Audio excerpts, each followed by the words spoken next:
Hi, I'm Emma Clarke, and this is Before the Bar Opens, the podcast about what happens before the music starts. I talk to people who make, use, and love music. David Green is a radio boss. He's MD of York Mix Radio, and for many years he ran Minster FM in York. David's final broadcast on Minster FM shows just how much radio means to David and the depth of the connection he has with the community he serves. When I heard it, it made me cry. Have a listen. It's beautiful. It's been my true privilege to lead the on-air team at Minster FM. And all too often, when someone's asked me what I've done, and they've said, "What is a content director?" I've said, "It means it's all my fault." And I've said, "I'm sorry." But the truth is, I have no need to apologise, because I'm so incredibly proud of every single one of the team here. They're all amazing, and I'm proud of everything we've done together, of the incredible bonds that we've made with the communities across North Yorkshire, and of course of the amazing creative advertising campaigns we've created for our commercial partners. There are so many people I want to say thank you to, but I can't list them because I'll run out of time, and doubtless I will forget someone. But I just wanted to end by saying that it's been an absolute privilege to be the voice on your radio for all these years. I sincerely hope to have the chance to talk to you again at some point in the future. But until then, all I can do is thank you for listening, for being my friend, and for making my radio dream come true. As well as being a passionate leader in music radio, he's also a wedding DJ. I want to learn more about how David connects music with people, and the people with a dance floor. How did you feel when you were broadcasting that final message on Minster FM? It was incredibly emotional, and I was in bits listening to that. How did you feel? I felt very differently at the start of it to the end of it, I think is the best I can describe it as. So you went on a journey along with the listeners listening to it. It was very precise. I knew exactly what I wanted to say, and I'd spent probably the best part of the week before thinking about the words I wanted to use in that broadcast. I knew that for me it was important to say it. Whether it was self-indulgent or not was a different question. Oh, I didn't think so. I didn't think so in the least. I just thought it was a lovely way to say thank you to your listeners, the community that you'd built, and it was just wonderful to hear, because it just showed me what a massive force radio is, how powerful it is. I think that was probably really important to me, was that it needed to be something that showed what the medium can do, because radio is a really special medium. And it connects in a way that no other medium does. And I think sometimes it gets forgotten about, especially in, local radio and commercial radio, where we're all very happy and we do all these great things and then we play Take That.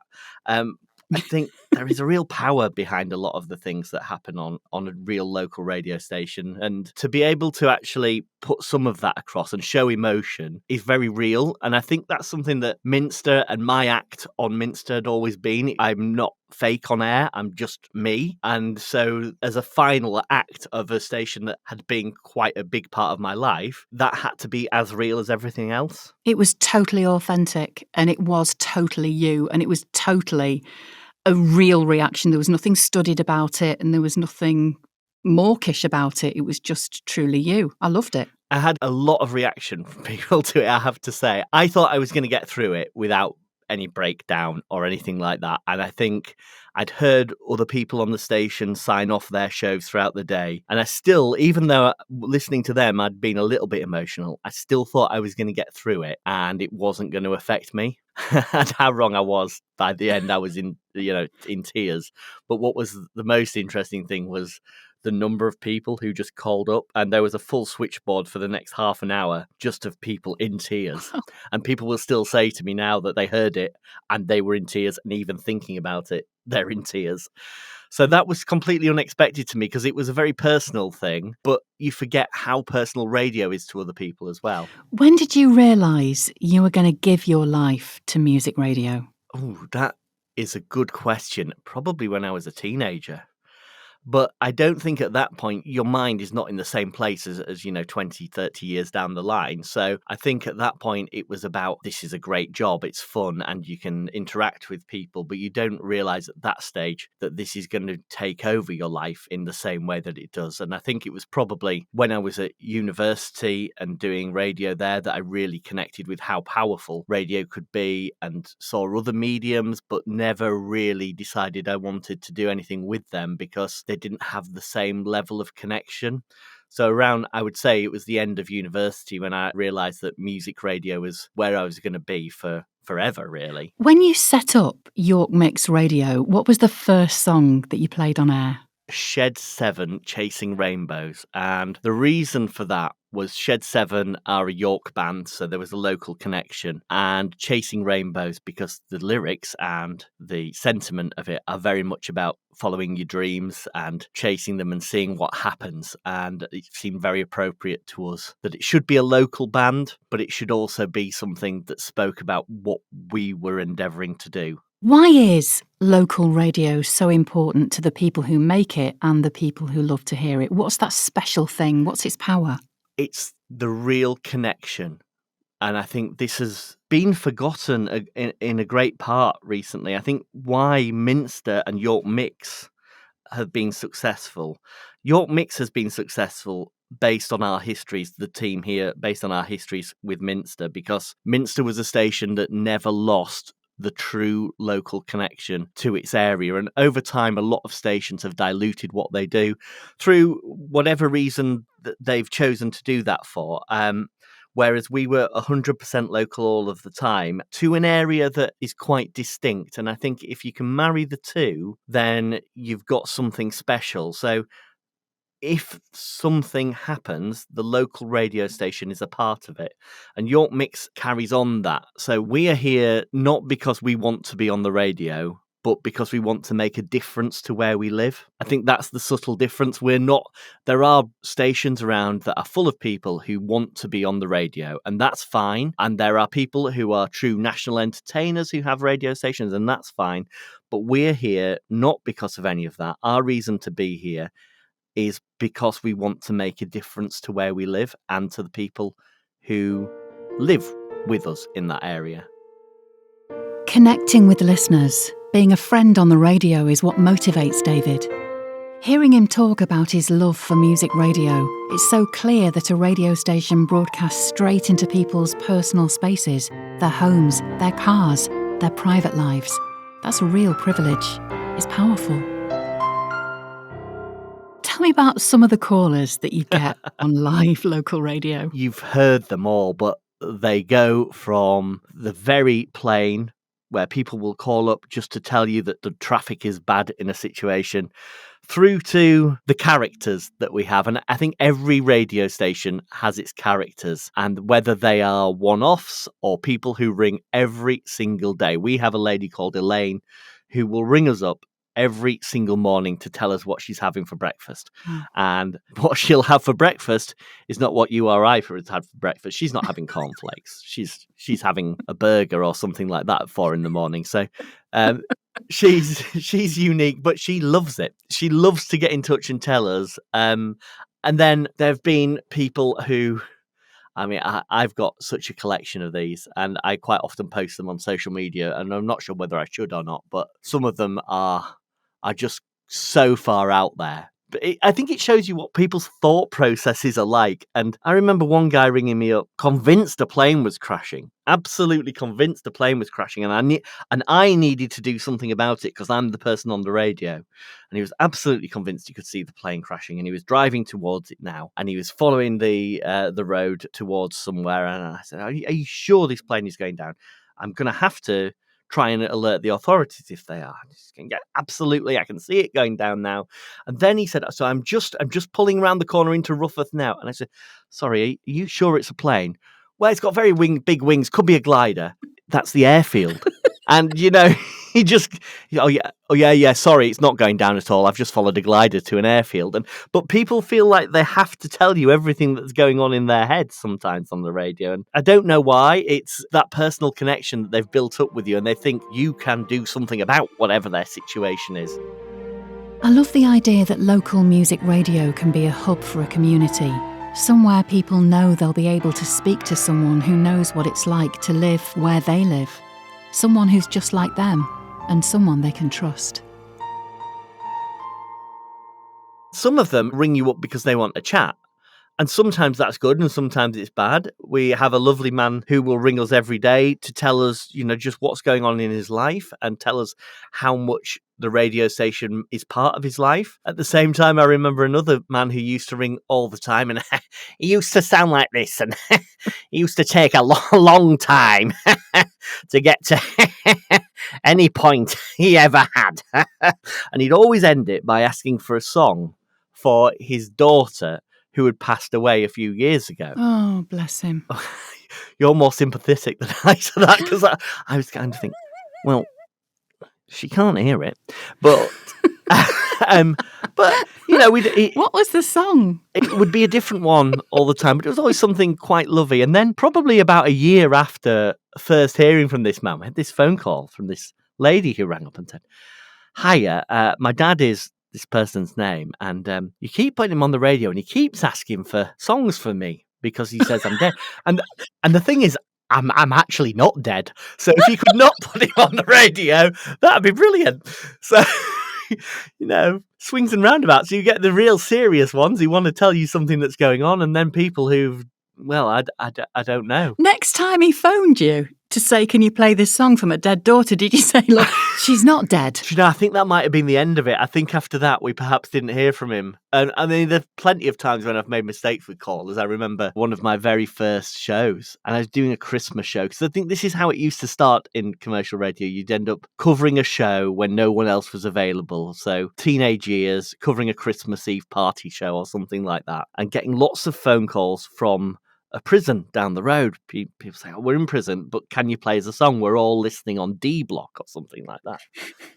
Not realising that that's entirely illegal. They shouldn't have the phones in the prison in the first place and shouldn't have been calling and requesting songs and getting not in trouble just with the warden who rang up, but with my boss at the time, who was then saying, you should have known that. Yeah, I should have done, but never mind. It's a strange connection that you don't realise who's quite listening on the other side. So you never know who you're reaching, do you? No, you've no idea. On that day, it's a maximum security prison, and you don't want to think about what those people have done on the other side. But they were really enjoying whatever the song was I was playing at the time. Probably should have thought of that more, but I don't suppose it did anybody any harm. Whereas somebody's dad coming on and telling you that they've died several times, maybe that does a little bit more psychological harm to them, and maybe you have to think more about that kind of thing. I wanted to hear about David's life as a wedding DJ. How does he use music to get the party started? And what happens if things get sticky?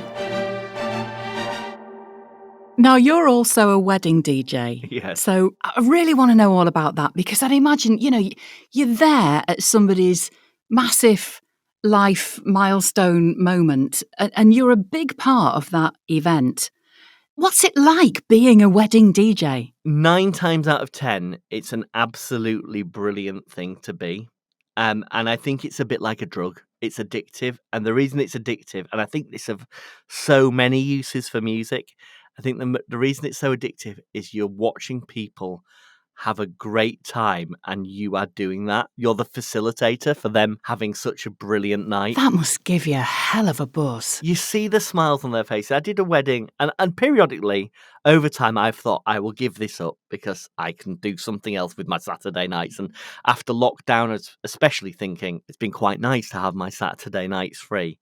But then very quickly got back into the spirit of doing these things. And last week I did a wedding, and this young couple who were dancing to their favourite songs, which were not necessarily the usual music that you would hear at a wedding, but they'd picked them, and you could see the look in their eyes as they were singing and dancing to each other. And if no one else had been in the room, it wouldn't have mattered. They were just so in love with each other, and all their friends and family watching them in a circle around them, cheering them on, and seeing the look on all their faces and the true joy that the music was bringing out in everybody in the room. There aren't many places you can see that after a year when we've all sat at home or feared for our friends and family and loved ones, and to actually be out there doing that and be the person who's facilitating it. Do you know what? It's a true, you use the word buzz, and it really is. It is like a drug. What was the music they were dancing to? I can't wait to hear. I can't remember. I think it was, the trouble is there's been so many of late that I can't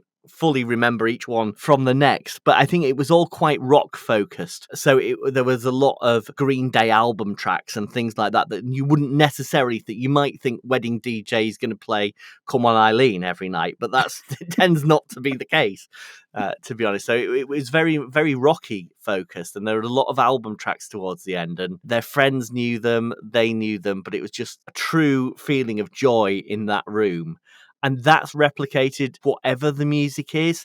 I did another one last weekend, which was much more dance focused. And that music was right for that crowd. But they then started dancing to it like they were doing a conga. And that was right for them because they were just so carried away with what was going on. And it's just that feeling that you're in the room and you've made this night happen. And these people have had a great time, and that will wipe out every single time. I think next year I might give this up. I might move on and not do it anymore. Yeah. And I'm sure that is the same of people who play live music or people who play clubs or anything. I think it's the reaction of others that actually keeps you doing it. What do you do if you sense it's about to kick off at a wedding reception? Has it ever kicked off? Yes. Most of the time, when I've seen it kick off, it tends to be prior to the music starting, I think, because I think the music kind of takes over that gap. I think there's that difficult bit, isn't there, at a wedding where you've had the food, Yes, but not everybody knows everybody, and everybody's making small talk, and then everybody has a bit too much to drink in order to get past that awkwardness. And then it can kick off. I mean, the most notable time I've seen it kick off was when I did a wedding for a gentleman who was getting on a little bit, and he had a Russian bride who he'd met abroad, and she'd come to live with him, and she was about 21. And midway through the speeches, his sister, I think it was, stood up and shouted, "She's a gold digger." At which point, a fight broke out.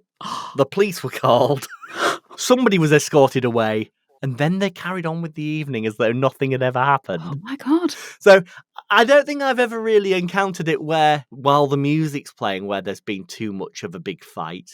I've unfortunately had an occasion where or a couple of occasions where somebody's passed out on the dance floor or had some kind of health emergency and had to be called away, which that, to be honest, does ruin the evening. There's no getting away from the fact that people are dancing around and their hearts are energetically racing. And it's a big day. It's emotional, isn't it? Yeah, and unfortunately that does happen. People from time to time are going to get injured or have to go to an ambulance, but I don't think I've ever had a fight. I've certainly had it where there's too much alcohol, and at the end of the night you'll find one member of the party is missing and no one can find them. I certainly remember one where the husband had far too much to drink, had gone out and passed out and gone to bed.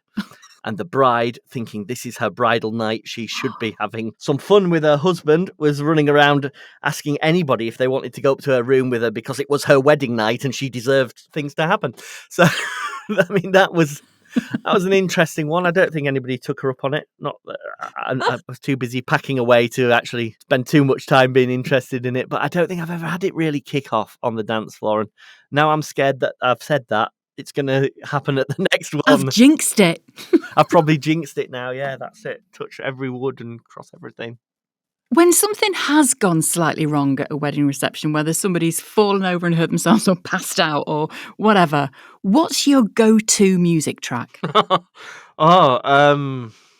I think we all have songs that we know will fill the dance floor at the majority of weddings, and things have gone wrong. You might want to dig for one of those very quickly. I have quite often when I'm DJing, I'll be chatting with other DJs I know, and we all know our certain songs that are in emergency songs. So I would say, if it's all going terribly badly, I'll play Whitney Houston and I want to dance with somebody. It's like an emergency. If in case of emergency, break glass, people will come up to the dance floor. Break glass, get Whitney. Or don't break glass. Or the Killers and Mr. Brightside will always bring people up to the dance floor so that you can probably mask what's going on.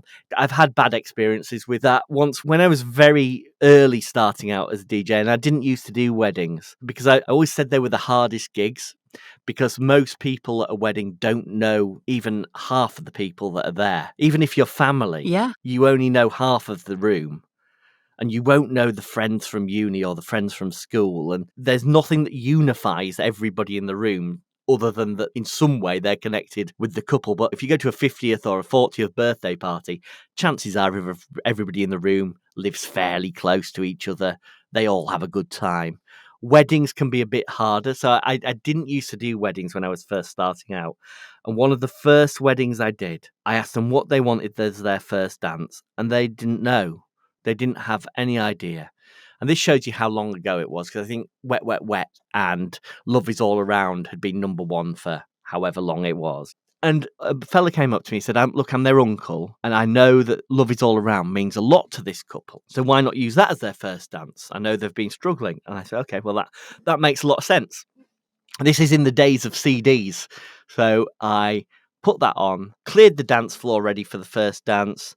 They started dancing, and about 20 seconds in, the bride realised what the first dance was, and she burst into tears. And yeah, but I was probably 18, 19 at the time, and I was very new to doing weddings. The groom rushed over to me and he said, "You can't play this song. They played it at her dad's funeral a month ago." I mean, looking back, I think, why on earth did the uncle tell me that song? Because he must have known why it meant so much. He must have known. So I grabbed the first CD I could, and I put it on to play just to get that off the dance floor and move on. And the first CD I picked out and put on was Tavares and There Must Be an Angel, which, again, doesn't turn out to be a great song to play, if you're talking about somebody who's died a couple of weeks ago. So, God. Never mind. Heaven Must Be Missing an Angel. That was it. Yeah. Tavares. Not a great second choice of song. That was not the best gig as I remember it, but it's stuck in my mind ever since. What is the most requested first dance song? Christina Perri and 1,000 Years crops up so many times.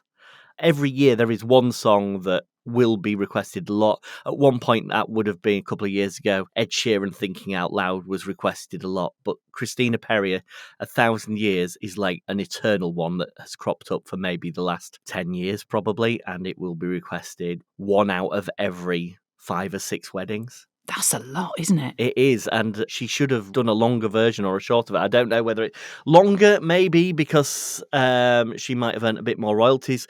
Shorter because nobody enjoys the first dance. I think universally people hate the first dance. I'd imagine it's a very awkward thing. I mean, me and my husband didn't do that because we just found it just too awful. Neither did me and my wife. We didn't do a first dance either, just for the same reason. Yeah, we just got everybody on the dance floor and that was it. I didn't want that kind of focus on me personally. The thing is, I think people expect it. The evening doesn't really start until it's happened. And on the occasions where it doesn't happen, there's always a strangeness around the start of the evening because it's just one of those formalities that is kind of expected of you. Has anyone ever said, play this song at this wedding and you're dead, pal? Has anybody ever complained about the music? I always ask couples to give me a list of songs that they like and a list of songs that they don't. So you're safe? Yeah, so I'm safe. You've set the boundaries early doors. Trouble is, whatever song they ask you not to play will be the first request. It's like some kind of universal law. So you'll always get somebody who says, "Oh, don't play ABBA and Dancing Queen." Fine, we won't play it, and it will be the first request. Normally, the reason they are songs that they ask you not to play are because they know somebody in their family is going to request it. And then you have to have a really awkward conversation over a really loud speaker with somebody going, "No, it's not that I won't play it. It's the bride doesn't want you to play it." And then inevitably, by the end of the night, they go and have a chat with the bride or something, and it ends up being played one way or another. But normally, there might be 2 or 3 songs they ask for. And sometimes there's good reasons for it. It might be people who say, "Oh, well, this is my ex-wife or something's song that we got married to." And of course, you never go there. Other times, it's just that they don't like the song. And that's a real weird thing about wedding discos is the people who are actually paying you to play the music are probably the people who get less time on the dance floor than anybody else. That's true, isn't it? Because they're busy. So who are you really playing to? Are you playing to the people who are getting married who probably throughout the night have got to talk to their great Auntie Ethel and they've got to arrange a taxi for somebody and they've got to talk to 30,000 people that they've invited to their wedding? Or are you playing to the people who've been there all day who by this point just need something to get them going? And there's a real balancing act with it. And I always say to couples that they need a good mix of music on an So evening. you can sort of feel the rhythm in the room. You can kind of sense the zeitgeist of the crowd and you can sort of pitch the music accordingly, presumably. I always say to couples, because sometimes they will give you a prescribed playlist, and I would always ask them if they're happy for me to play around that, because I think you need to read the room. Yes. They may have told you that these songs will get everybody up on the dance floor, but the chances are at 7:30 in an evening, what they mean is at 11 o'clock at night, those songs will get people up on the dance floor when they've had a few and their uni friends are available, whereas their aunts and uncles maybe want something a little bit different at the start of the night. And I think you need a bit of flexibility with that. Equally, if they've told you that a certain song will do really well, and it does, you need the flexibility to be able to play a couple more that's similar to that, to be able to keep that vibe going. So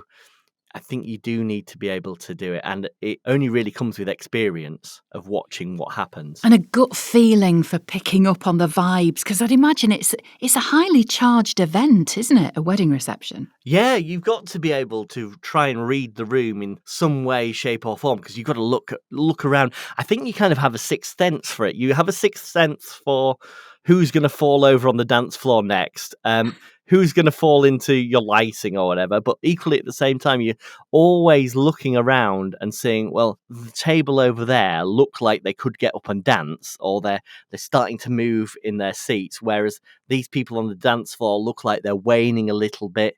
And there's probably more skill to it than you probably would ever realize there is, because you are constantly looking and reading people and seeing what they're doing to try to keep the flow going. Because what you actually want is to have a dance floor full, but there's no way you're going to keep somebody dancing from 7 o'clock in the evening through until midnight. You've never been out with me, David.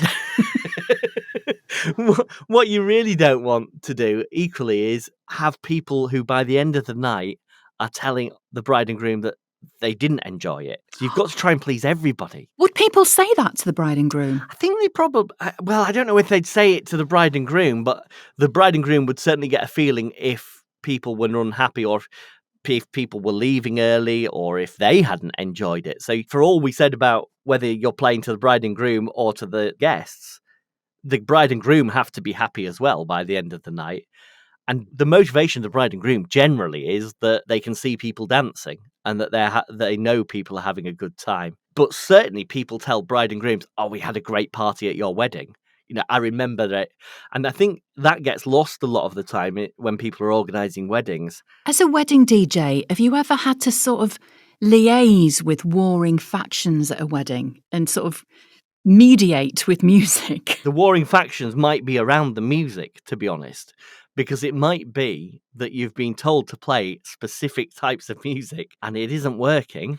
And there are people telling you what to play, even though you probably know that that's the music you should be playing. And somewhere you've got to try and get in the middle, but you can't really do that, especially if it's a bride and groom who've picked some songs that aren't working. And they've been very prescriptive with using those songs. You have to let them fail, which is, I don't think there's any other way around that. There's no other way, is there? No, you've got to let them fail for them to then see that you can go, yeah, we're going to do this. And another Russian wedding that I did, because the venues I played tend to attract quite an international clientele. One of them, the groom, said he wanted nothing but Western music, which is fine. But his family were all Russian. So they wanted Russian music. And so there, again, had to be some kind of balancing act there between the two. And at first, he was very much, he wouldn't do what he wanted. But then they started to remind him that they were there, I think. And you don't want to ruin anybody's big day, though. So you've got to tread carefully. But if you prove that it's not working, you give them what they want, give them the chance to dance. And if it's not working, then's the opportunity to either say to them, do you mind if we try this? And they may still say no. Or when people come up and request songs, I generally will redirect them and say, I'm afraid at the minute I'm not allowed, or I'm unable to because the requests are here. But if you want to have a chat with the bride or groom, maybe they'll change their mind. And I've never had any bride and groom who come up to me and say, oh no, it's terrible that you've sent them my way. I've only ever had them say, yeah, play a couple for them and see what's happening, see if it works. Being a wedding DJ is a huge responsibility, but it also seems like it's a great privilege to be there for the couple on that massively important day in their lives. Hearing David talk, it's obvious that he just loves it. I think people remember the venue, they remember the dress, and they remember if they had a good time at the end of the night. So you've got to make sure that people go away with that feeling that, yeah, it was a great party at the end of the night. It was a really good send-off for the couple.